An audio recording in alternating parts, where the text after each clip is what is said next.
اور برج کی کنکریٹ دیوار سے ٹکرا گئی تھی۔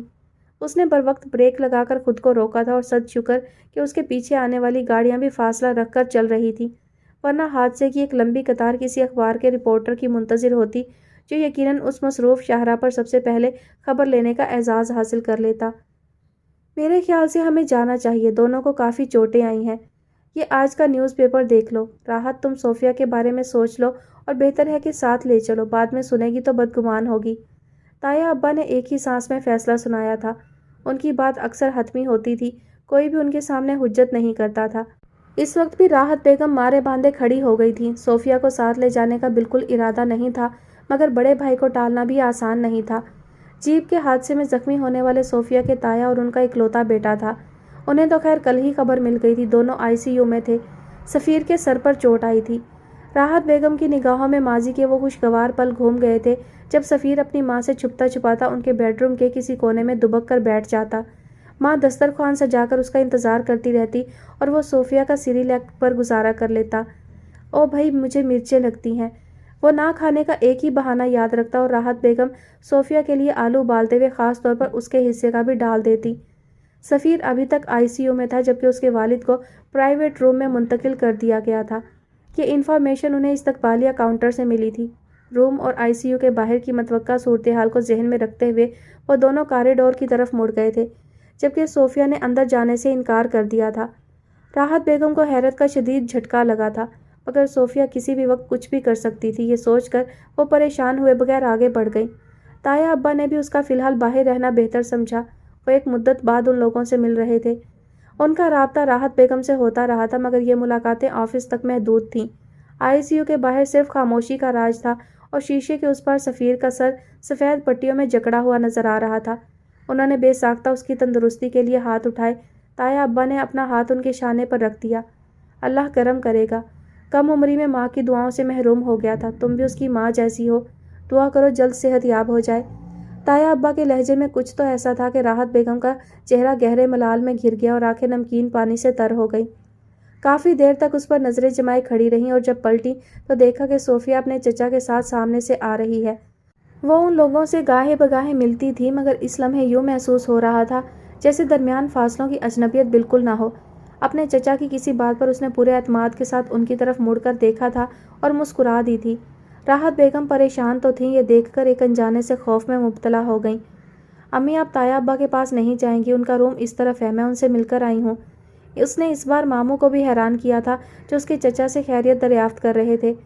بھائی صاحب کی حالت تو اب کافی بہتر ہے، مگر ہم سب کو سفیر کی طرف سے ڈر لگا ہوا ہے، کل سے ہوش میں نہیں آیا، وہ بتا رہے تھے۔ بھائی صاحب کے ہوتے ہوئے سفیر ڈرائیونگ میں کیسے غفلت کر گیا؟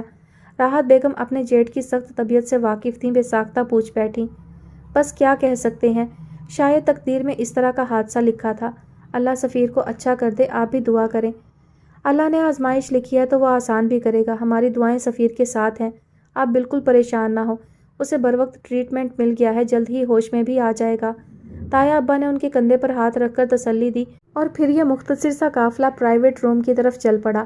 ہسپتال کی عمارت کتنی ہی بڑی اور ہوادار کیوں نہ ہو، اس کے ماحول میں رچا ہوا خوفناک سناٹا دل و دماغ پر ایسا اثر کرتا ہے کہ غیروں کے لیے بھی تندرستی اور سلامتی کی دعا نکلتی ہے۔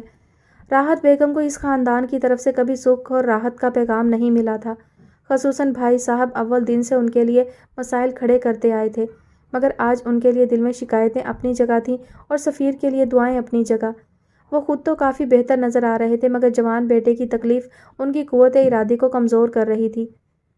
کیسا پاگل شخص ہے، ساری ساری رات دیواروں کو درد سنایا کرتا ہے، رو دیتا ہے آپ ہی اپنی باتوں پر اور پھر خود کو ہنسایا کرتا ہے۔ وہ راجہ ہاؤس میں نہیں رہنا چاہتا تھا، مگر سرخ اور سرمئی اینٹوں سے بنی ہوئی منفرد عمارت میں کوئی تو ایسی بات تھی جو اس کے قدموں میں بیڑیاں ڈال رہی تھی۔ اس نے رات کا کھانا علاقے کی معتبر شخصیات کے ساتھ کھایا تھا، جس میں اس کے افسران بھی شامل تھے، اور یہ سب لوگ راجہ طارق محمود کی محبتوں کے قدردان اور ان کی شاہانہ زندگی کے زبردست معترف تھے۔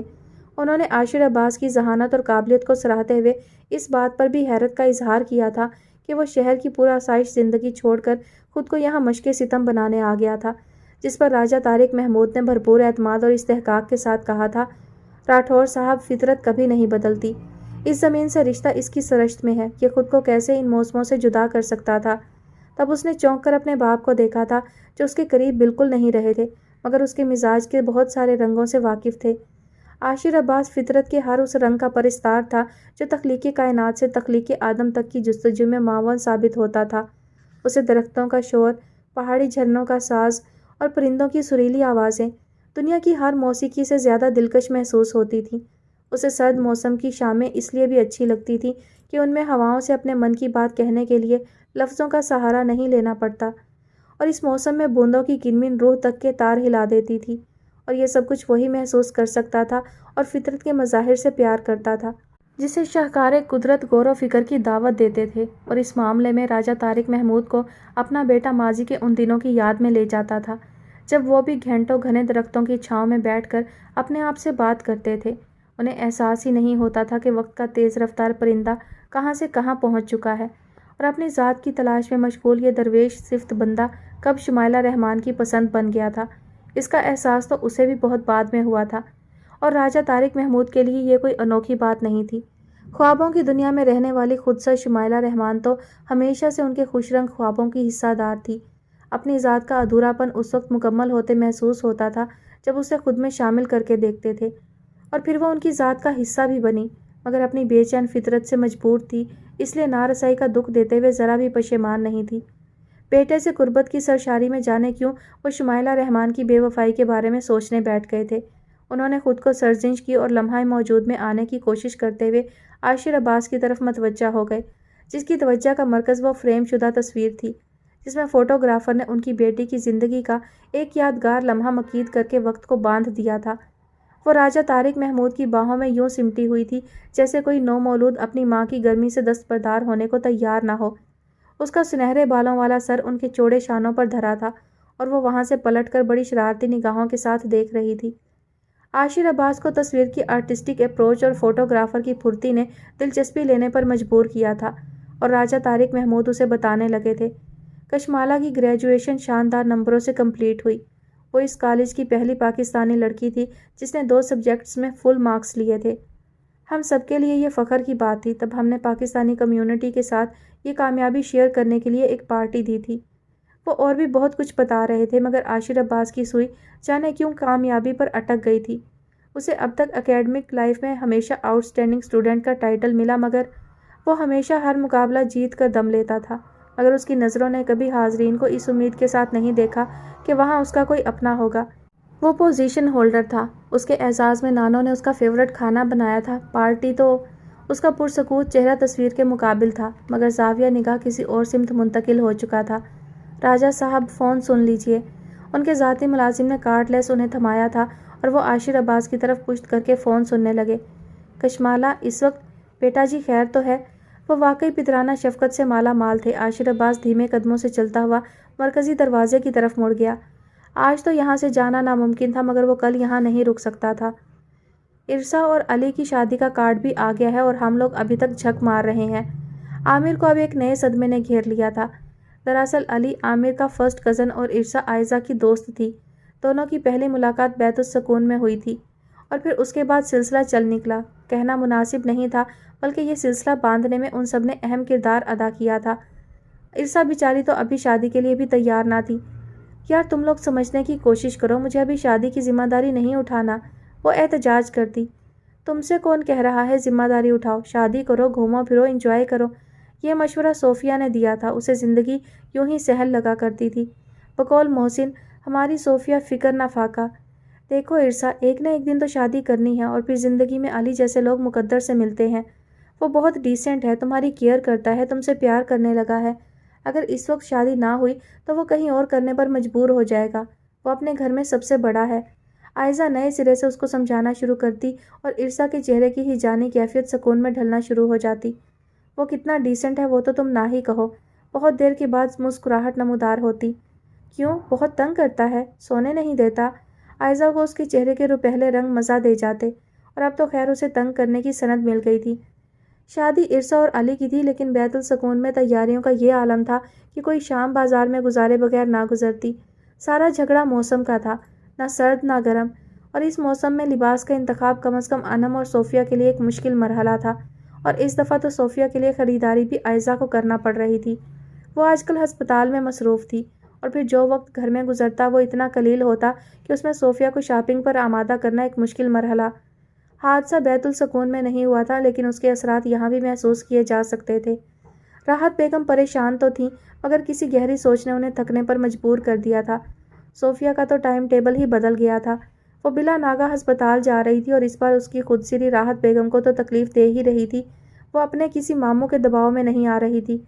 اس کا اپنے تایا کی عیادت کے لیے جانا، سفیر کے لیے پریشان ہونا فطری تھا، لیکن جو حالات اور فاصلے دونوں خاندانوں کے درمیان رہے تھے ان کی وجہ سے رابطہ بڑھانا اور خصوصاً صوفیہ کا انوالو ہونا تشویشناک ہوتا جا رہا تھا۔ راحت بیگم نے اسے سمجھانے کی کوشش کی تھی۔ امی آپ مجھے کیوں ایک زخمی کی عیادت سے روک رہی ہیں؟ آپ خود ہی تو کہتی تھی یہ ثواب کا کام ہے، مجھے بھی کرنے دینا۔ اس کی بھی اپنی ہی منطق ہوتی تھی۔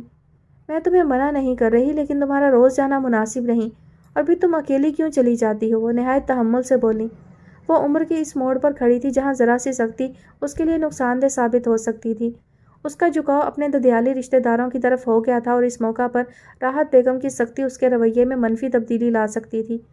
شاید اسی ڈر کی وجہ سے وہ اسے نہ روک پا رہی تھی اور نہ اسے یہ سمجھا پا رہی تھی کہ آج وہ لوگ تم سے محبت کا اظہار کر رہے ہیں، جو تمہاری ماں کو تعظیم دے رہے ہیں، کل انہی لوگوں نے تمہارے باپ کے مرنے کے بعد تمہیں اس حال کو پہنچا دیا تھا کہ تم دودھ مانگتے مانگتے سو جاتی تھی، تمہارے آنسو خشک ہو جاتے تھے، تب تمہارے تایا اپنے بچے کے ٹوٹے ہوئے کھلونے تمہارے آگے ڈھیر کر دیتے تھے، اسی بچے کے جو آج ہاسپٹل بیڈ پر پڑا ہے۔ تم کبھی نہیں مانو گی لیکن تم نہیں جانتی یہ لوگ دراصل تمہاری زندگی چاہتے ہی نہیں تھے۔ وہ اس کے چہرے پر نظریں جمائے بہت دور نکل گئی تھیں۔ ان کا اپنا چہرہ اندرونی اضطراب کے باعث سرخ ہو چلا تھا اور آنکھوں کے سرخ ڈورے مزید گہرے ہو گئے تھے۔ صوفیہ بے اختیار ان کے پاس چلی آئی اور ہاتھ تھام لیے۔ امی آر یو اوکے؟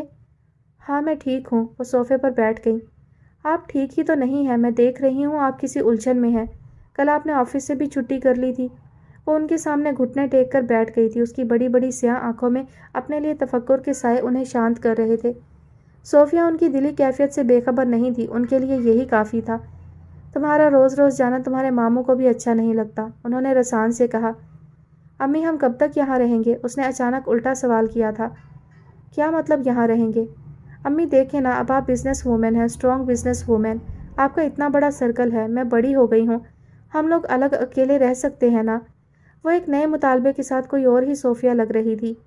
تم پاگل تو نہیں ہو گئی ہو؟ ہم کیوں اکیلے رہیں گے؟ اپنوں کے درمیان جو تحفظ مجھے اور تمہیں میسر ہے وہ کہیں اور نہیں مل سکتا۔ تم بچی تھی، مجھے تمہاری فکر کم تھی، اب تم جوان ہو چکی ہو، اب میں اپنی فکر خود کر سکتی ہوں۔ صوفیہ فضول باتیں مت کرو، میری نرمی کا فائدہ مت اٹھایا کرو، جن باتوں کو تم جانتی نہیں ان پر بحث نہ ہی کرو تو ہم دونوں کے لیے بہتر ہے۔ وہ قطعیت سے کہہ کر کھڑی ہو گئیں۔ امی پتہ نہیں کیوں بہت ساری باتیں اب میں جاننا چاہتی ہوں اور میں یہ بھی نہیں چاہتی کہ میری زندگی کا ہر فیصلہ ماموں کریں۔ وہ رخ موڑ کر کھڑی تھی اور اس کا لہجہ ہر طرح کی مروت سے عاری تھا۔ صوفیہ! وہ شاید زندگی میں پہلی بار اس پر چیخی تھی۔ انہیں اپنی آواز کی باز گشت دیر تک سنائی دیتی رہی تھی اور صوفیہ ماں کے خطرناک تیور محسوس کر کے خاموشی سے باہر چلی گئی تھی۔ اور اب یہ شجاع کی قسمت کہ وہ جو پھوپھی کی تلاش میں ان کے پورشن کی طرف آیا تھا سیڑھیوں پر بیٹھی صوفیہ سے ٹکرا گیا۔ عجیب منظر تھا۔ اس کے گھنیرے سیاہ بال اس انداز سے اس کا چہرہ چھپائے ہوئے تھے کہ وہاں کسی زندگی کے آثار محسوس نہیں ہو رہے تھے۔ وہ گھٹنوں میں سر دیے بیٹھی تھی اور بالوں کے گچھوں نے پورا چہرہ ڈھانپ رکھا تھا۔ اس وقت تو اس چہرے کو ڈھونڈنا بہت ضروری تھا جو کسی چاند کی مانند سیاہ بادلوں کی اوٹ میں تھا۔ شجاع نے ذرا سا آگے بڑھ کر اس کے کندھے کو جنبش دی۔ ہیلو خاتون، کیا آپ زندہ ہیں؟ وہ اپنی کارروائی پوری کرنا چاہتا تھا۔ وہ دل و جاں کے قریب ہوتی جا رہی تھی۔ اس کا یہ مطلب نہیں تھا کہ اس کے سامنے موم کی طرح پگھل جاتا۔ خاتون، میں نے آپ کو پکارا ہے۔ اسے مجبوراً بالوں کی ایک لٹ کھینچنا پڑی اور صوفیہ کے بال کوئی چھو لے یہ تو ممکن ہی نہیں تھا۔ اس نے سر کیا اٹھایا تھا بلکہ کسی خونخوار بلی کی طرح پنجے بھی جھاڑے تھے۔ شجاع ایک سیڑھی مزید نیچے نہ اترتا تو یقیناً زخمی ہو جاتا۔ آپ کو بدتمیزی کے سوا بھی کچھ آتا ہے؟ اس کا رد عمل متوقع تھا۔ آپ کے سوا کچھ نظر جو نہیں آتا، بدتمیزی تو ہوگی۔ وہ دونوں بازو سینے پر لپیٹتے ہوئے مسکرایا تھا۔ صوفیہ تن کر کھڑی ہو گئی تھی۔ پہلے پنجے جھاڑے تھے اور اب کاٹنا ضروری ہو گیا تھا۔ خاتون، آپ پنجے مارنے کے علاوہ اور کیا کرتی ہیں؟ وہ بھی ہار ماننے والوں میں سے کہاں تھا۔ میں کاٹتی بھی ہوں۔ آپ راستے سے ہٹ جائیں اور پلیز آپ سیدھے سیدھے میرا نام لیا کریں، یہ خاتون واتون نہ کہا کریں۔ وہ ایک ساتھ بہت ساری باتیں کر گئی تھی اور اب سامنے کھڑی راستہ مانگ رہی تھی۔ اس کا اتنے قریب آنا بھی ستم ہی تھا۔ شجاع نے راستہ کشادہ کرنے میں ہی عافیت جانی۔ ویسے کب کاٹیں گی؟ وہ پلٹا تو صوفیہ چند قدم کے فاصلے پر جا چکی تھی۔ آپ سہ نہیں پائیں گے۔ وہ بالوں کو ہاتھوں سے سنوار رہی تھی۔ اس کی حاضر جوابی شجاع کو بے حد پسند آئی تھی۔ آپ اجازت تو دیں۔ وہ اوپر جانے کے بجائے نیچے آ گیا تھا۔ پلیز شجاع، آپ میرا دماغ نہ خراب کیا کریں، میں پہلے ہی بہت پریشان ہوں۔ وہ بے ساختہ بول گئی تھی اور شجاع کے چہرے کی شریر سی مسکراہٹ کہے میں ڈھل گئی تھی۔ اتنے عرصے میں وہ صوفیہ کو خاصا جان گیا تھا اور پھر مگن بھی تھی، اس لیے اس کی آنکھوں کے سارے رنگ سمجھ میں آ جاتے تھے اور چہرے کی ہر کیفیت دل کے دروازے پر بھی لے جاتی تھی جہاں دستک دینا اس نے اپنا معمول بنا لیا تھا۔ اس وقت وہ پریشان بالکل نہیں تھی بلکہ پشیمان تھی، یہ اس کے چہرے پر واضح لکھا تھا۔ شجاع نے چند لمحے رک کر اس کا جائزہ لیا۔ کیا اسے ہمدردی کی ضرورت ہے؟ اس نے خود سے سوال کیا اور جواب نفی میں آیا۔ محترمہ، میرا آپ کو پریشان کرنے کا کوئی ارادہ نہیں ہے، میں تو آپ کے کزن کی خیریت دریافت کرنے آیا تھا۔ کیا حال ہے ان کا؟ وہ یکدم سنجیدہ ہو گیا اور صوفیہ نے قدرے حیرت سے اسے دیکھا۔ سفیر بھائی ٹھیک نہیں ہے، البتہ تایا جان کل گھر چلے جائیں گے۔ وہ واقعی ان کے لیے پریشان تھی۔ میں نے سنا ہے ان کے سر پر چوٹ کی وجہ سے آنکھیں بھی متاثر ہوئی ہیں۔ ڈاکٹرز کا خیال ہے ان کی نظر پر فرق پڑے گا۔ Any neuro problem? شجاع کو اس اندیکھے نوجوان سے ہمدردی ہو چلی تھی جو تیز رفتاری کی سزا کاٹنے کے لیے سوالیہ نشان بن گیا تھا۔ سر کی معمولی سی چوٹ بھی بڑی کمزوری دے جاتی ہے۔ یہ تو پھر خوفناک حادثہ تھا جس میں ڈرائیونگ سیٹ والا حصہ مکمل طور پر تباہ ہو گیا تھا۔ سر کی اتنی شدید چوٹ کے بعد سفیر کا ہوش میں آنا بھی ایک معجزہ ہی تھا، ورنہ ڈاکٹرز نے تو مایوسی کا اظہار کر دیا تھا۔ انہیں خدشہ تھا کہ وہ کوما میں چلا جائے گا، مگر یہ قدرت کی مہربانی ہی تھی کہ وہ زندہ لاش بننے سے بچ گیا تھا۔ اچھا یہ بتائیں، ابھی کوئی مصروفیت تو نہیں؟ شجاع نے فضا سازگار ہوتے دیکھ کر پوچھا۔ فی الحال تو نہیں ہے، بس کپڑے پریس کرنے تھے۔ کپڑے واپس آ کر پریس ہوتے رہیں گے۔ ہم سب لوگ طارق روڈ جا رہے ہیں۔ بہانہ تو شاپنگ کا ہے، مگر آج کا ڈنر ارسا اور علی کی طرف سے ہے۔ مگر ان کی تو ڈیٹ فکس ہو چکی ہے۔ ارے تو کیا ہوا، یہی دن تو ہیں ان کی آزادی کے۔ ایک دوسرے کے ساتھ وقت گزاریں گے اور بعد میں اپنی ان حرکتوں پر ہنسا کریں گے، جیسے ہم بھی ان حرکتوں پر خوش ہوا کریں گے۔ اسے زیادہ دیر نہیں لگی تھی اپنے جامے میں آنے کے لیے۔ صوفیہ نے بس گھورنے پر اکتفا کیا تھا۔ وہ اب تسلیم کر چکی تھی کہ باتوں میں شجاع سے جتنا اتنا آسان بھی نہیں۔ آپ لوگ چلے جائیں، میرا کوئی موڈ نہیں ہے، اور میرا موڈ آپ کے بغیر جانے کا نہیں ہے، سمجھی آپ؟ 10 منٹ میں تیار ہو کر آ جائیں، ہم سب ویٹ کر رہے ہیں۔ شجاع نے کچھ اس انداز سے کہا تھا کہ وہ حیرانی سے اسے دیکھتی رہ گئی۔ آپ مجھے آرڈر کس خوشی میں کر رہے ہیں؟ آپ کو مجھے انکار کرنے سے پہلے سوچ لینا چاہیے کہ میں کچھ بھی کر سکتا ہوں۔ آپ کے پاس صرف 10 منٹ ہیں، ہری اپ۔ وہ اب دروازے سے باہر نکل چکا تھا اور صوفیہ اس کی چوڑی پشت کو یوں گھور رہی تھی جیسے جلا کر بھسم کر دے گی۔ لیکن افسوس کہ وہ اس طرح کی قوتوں سے محروم تھی، ورنہ شجاع کے اب تک ہزاروں پتلے جلائے جا چکے ہوتے۔